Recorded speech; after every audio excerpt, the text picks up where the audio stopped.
नमस्कार, मैं साक्षी। स्वागत है आपका हमारे चैनल पर। उपराष्ट्रपति जगदीप धनखड़ ने हाल ही में अपनी पेंशन के लिए आवेदन किया है, जो राजनीतिक और जनसामान्य के बीच काफी चर्चा का विषय बना हुआ है। भारत के 14वें उपराष्ट्रपति के रूप में अगस्त 2022 से अगस्त 2027 तक अपनी सेवा पूरी करने के बाद धनखड़ ने पेंशन प्राप्त करने की औपचारिक प्रक्रिया शुरू की है। ये कदम एक सामान्य प्रशासनिक प्रक्रिया है उनकी, लेकिन उच्च पद और राजनीतिक प्रभाव के कारण ये खबर ध्यान आकर्षित कर रही है। उपराष्ट्रपति की पेंशन और अन्य सुविधाएं उनके पद की गरिमा बनाए रखने और सेवा के बाद की भी सम्मानजनक जीवन सुनिश्चित करने के लिए निर्धारित है। भारत में उपराष्ट्रपति और राष्ट्रपति के लिए पेंशन नियमों के तहत पूर्व पदधारक को मासिक पेंशन के साथ साथ यात्रा भत्ता और सुरक्षा भी प्रदान की जाती है। ये सुविधाएं सुनिश्चित करती हैं कि वो अपने पद की जिम्मेदारियों और योगदान के बाद बिना किसी वित्तीय कठिनाई के सम्मानपूर्वक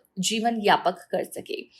धनखड़ का पेंशन के लिए आवेदन करना सामान्य प्रक्रिया के अंतर्गत आता है, लेकिन कुछ लोग इस अवसर पर राजनीतिक पेंशन और भत्तों की सीमा और आवश्यकता पर बहस कर रहे हैं। विश्लेषकों का कहना है कि इस तरह की खबरें हमें भारत में राजनीतिक पेंशन के ढांचे पर सोचने का अवसर देती हैं और ये भी कि अन्य लोकतंत्रों से इसका तुलनात्मक अध्ययन कैसे किया जा सकता है।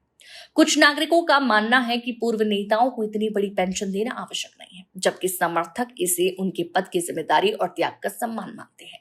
धनखड़ का यह कदम राज्य और समाज के बीच संतुलन की याद दिलाता है। अंत में जगदीप धनखड़ का पेंशन के लिए आवेदन एक औपचारिक प्रक्रिया है, लेकिन यह राजनीतिक और सामाजिक विमर्श का भी हिस्सा बन गया है। ये हमें राजनीतिक नेतृत्व, जवाबदेही और पूर्व पदाधिकारियों के प्रति राज्यों की जिम्मेदारी के विषय में पुनः विचार करने पर मजबूर करता है। धनखड़ के सक्रिय राजनीतिक जीवन को देखते हुए ये मामला भविष्य के राजनीतिक दृष्टिकोण और जनधारणा को प्रभावित कर सकता है।